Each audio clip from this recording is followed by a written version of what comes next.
Good evening, high school football fans. Welcome to the Frenzy. Frank Solkowski, Rick Snow. Here. Important region contests dominating the schedule with some teams having a chance to lock up their all-important and the most sought-after playoff spots. Oh, yeah. Some of the biggest region showdowns tonight occurred in Region 3A, where Calvary and Country Day fought it out at Saunders Field. But first, we're going to begin with Savannah Christian hosting Claxton out in Portal. This one for the sub-region title. Yeah, that was on the line, and the Jolly Roger was flying tonight. Savannah Christian up 20-0 in the first half, but the Claxton defense making sure it doesn't get any worse. Devion Hayward and company there for the sack. Claxton coach Tony Welch trying to get his offense going, but this isn't what he had in mind. The pitch can't be handled, and Blake Brown there to recover the fumble for the Raiders. Takes Savannah Christian just 2 plays to extend their lead. Marquell Brown, he's getting the call off the left side. He is going to walk into the end zone. Raiders rolling. They go up 27-0 at the half. Early third quarter, Savannah Christian extending their lead, and what can Brown do for you? Well, how about the trifecta? Marquell Brown, his 3rd touchdown of the game. Savannah Christian will face ECI for the region title. Raiders rolling over Claxton in this one, 48-8, the final. At Saunders Field tonight, Country Day took on Calvary Day as the Hornets try to keep hopes alive of a playoff spot. 7-0 Calvary in the second quarter. Thomas Carver over the middle to Joseph Townsend for a big first down. These two cap off the drive as Townsend takes it in from 14 yards out to make it 14-0 at halftime. Third quarter, Matthew Mims takes the snap, finds running room to the outside and picks up 34 yards for the Hornets as they challenge the Cavaliers. But moments later, the ball is on the ground, and after a wild scramble for it, Jalen Leary comes up with a fumble, and the Cavaliers go back the other way. Fourth quarter, and then quarterback sneak, Carver into the end zone, 20-0 Cavaliers with the extra point being blocked. Fourth quarter, the give is to Rocco Griffin, and he breaks tackles all along the way and scores from 26 yards out to put the game away. Cavaliers take the 27-0 victory to improve to 5-1 in Region 3A and will host a region crossover game next week. Windsor Forest Knights looking to keep their playoff hopes alive. They're squaring off against Johnson at Garden City Stadium. There's your Benedictine right there, Rick. There it is. This is Windsor Forest Knights. No, we have Benedictine taking on the Beach High Bulldogs, and of course, marching right down the field. Making it look easy as always, as you can see, doing what they do. And this is another touchdown there. That was Rico Powers with the touchdown. Rico Powers. Yeah, Beach trying to get something going. Here. Not happening, though. Beach just not enough. As of course, you got Benedictine firing on all cylinders. Snapping off another nice run there. Griffin. A big win here for Benedictine. They just keep on rolling. 47. And then this is powering into the end zone that made it 13-0 at the point early in the first quarter, and they go on to win this one by a score of 55-0. All right, now let's go ahead and get out to Garden City. Windsor Forest Johnson. The Knights looking to keep their playoff hopes alive as they squared off against the Adams Smashers. Adams Smashers, they're going to strike first in this one. Legend, how about Liguori? Dykes in trouble, rolls out, throws. Javari Prestel Gadsden makes the grab on the far sideline. He then proceeds to take it the distance. The pass and catch covers 70 yards. 2-point conversion made it 8-0 Smashers, but Windsor Forest with an answer in the form of Big 22 member Eric Phoenix. Takes a look. How about this? Going to make the run there, make a couple defenders miss. Then he's going to run through a defender right here, and he's going to proceed to get into the end zone for the touchdown. Windsor Forest would add a 2-point conversion to knot things up. Later in the first quarter, Knights going to grab their first lead of the game. Again, it's Phoenix with the honors. He sneaks it across. Windsor Forest, they are topping Johnson in this one, 43-14.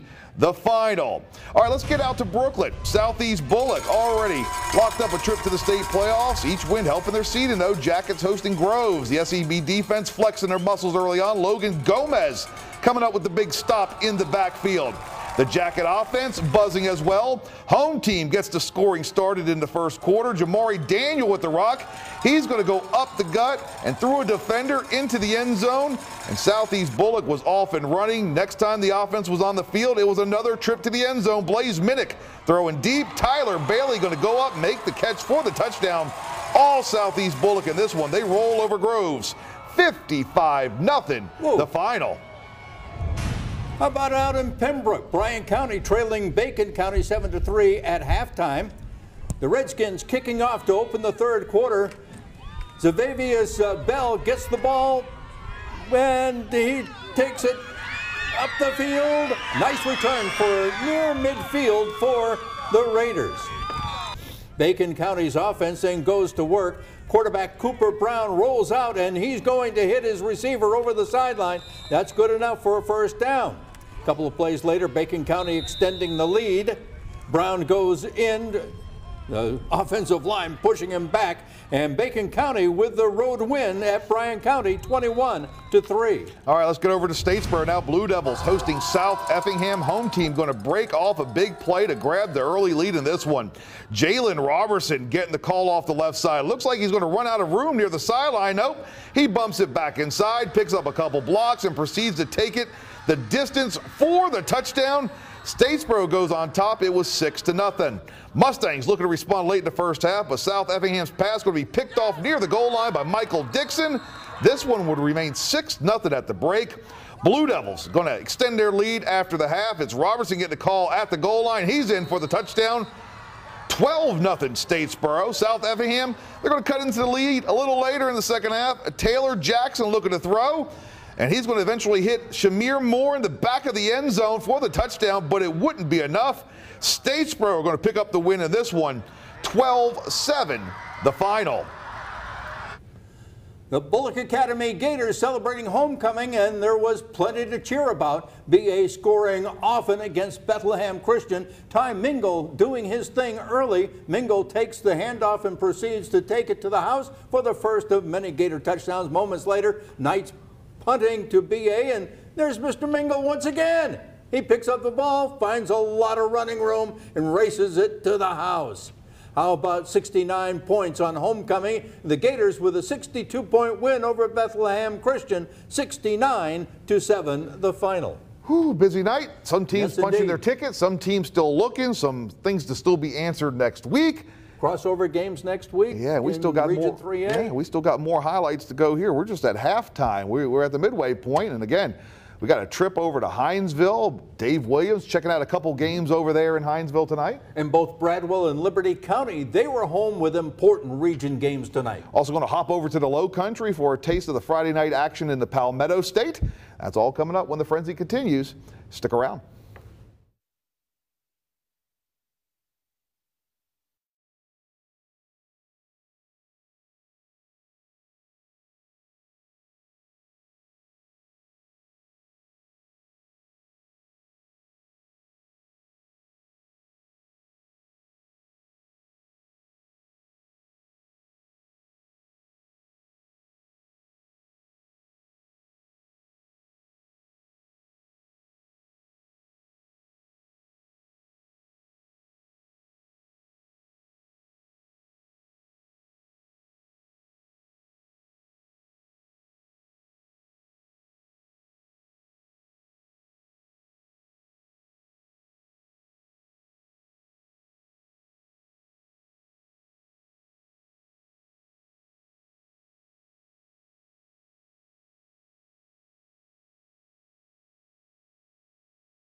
Yeah, welcome back to the Frenzy. Not going to waste too much time. We need to jump right back into the highlights. We still got a lot of them to go here. Busy night in Liberty County. That's where Dave Williams spent his evening. Dave, what happened?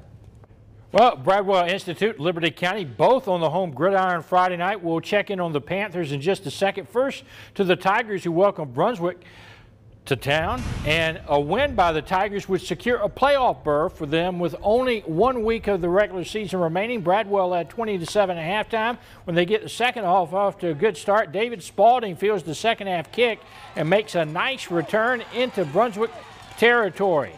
They'll get closer coming up here. The slant pass over the middle to Darius Cooper, and he takes it all the way down to the Brunswick 3-yard line. They ruled him down, so that was not a fumble. Kevin Harris will get the rest of the yardage as he takes it into the end zone for the score, and Bradwell was on top 27-7. Brunswick, though, would respond on their next possession. KJ Harris, he will call his own number, and he will reach the promised land here to cut Bradwell's lead to 27-14, but it wasn't nearly enough as Bradwell punches their ticket to the playoffs with a 41-14 win. Meanwhile, about 3 miles up the road, Liberty County hosting Brantley County, and the Panthers got a bit more than expected, at least early, from the Herons. Liberty does get their offense going late in the second. Deontay Bowens with a pass to Anthony Parker, who gets down to the Brantley County 3-yard line. They would finish the drive off on the next play as Desmond Brown finds the payoff pasture, and Liberty County led this one 7-0. Brantley County, though, despite their 1 win on the season, proved pesky. They come back. Brandon Bowers airs it out downfield to Blaine Brantley, who hauls it inside the Liberty County 25-yard line, and the Herons would cash it in a few plays later when Bowers fires deep again. This time it's to Jalen Williams on the receiving end of the aerial, and we're tied at 7, but the Panthers pull away in the second half with a 28-7 victory. Over to the low country. How about the Battle of the Bridge? Bluffton, Hilton Head, screen pass here by the Bobcats going to John Swinton, avoid some tackles. Nice pickup here for the home team. Again, the Battle of the Bridge, always a big one over there in the Palmetto State. Rakeem White now going to draw pass interference here. He's going to go up trying to make the catch in the end zone. Again, that's pass interference. You know what? No problem for Bluffton. They're going to go right back to work. Shamar Sandgren, touchdown right there. Hilton Head, though, they're going to respond. They've got a touchdown run coming up. Sterling White, the senior running back, he is going to tote the rock here, and not to give anything away, as you can see the score right there. Bluffton, they beat their rival, the Hilton Head Seahawks, tonight, 29-18, the final. Meanwhile, earlier in the day, Hilton Head Prep hosted their rivals from Hilton Head Christian.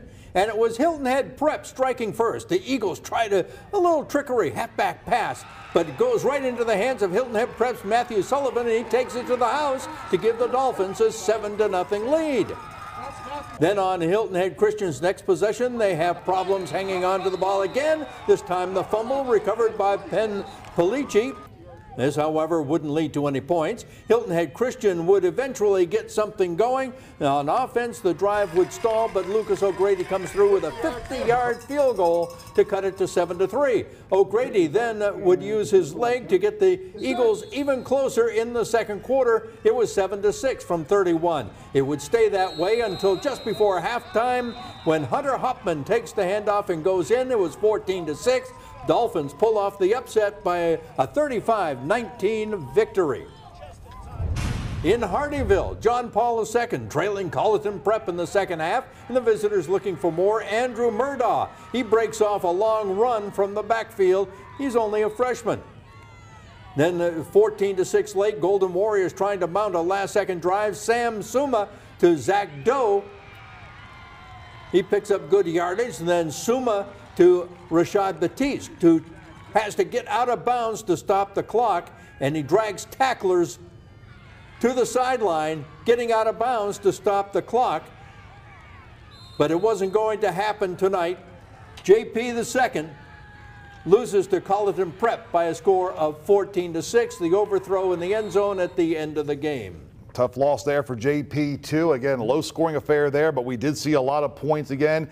We did see some teams punching their tickets to the postseason, and we still have some answers or some questions that need to be answered come next week. Yeah, well, how about BC and Jenkins next week? That's going to be a big one right there to go ahead and find out what kind of seeding we're going to have in Region 3 AAA. Hey, we're going to get you ready for the college football action coming up tomorrow when the frenzy continues. Stick around.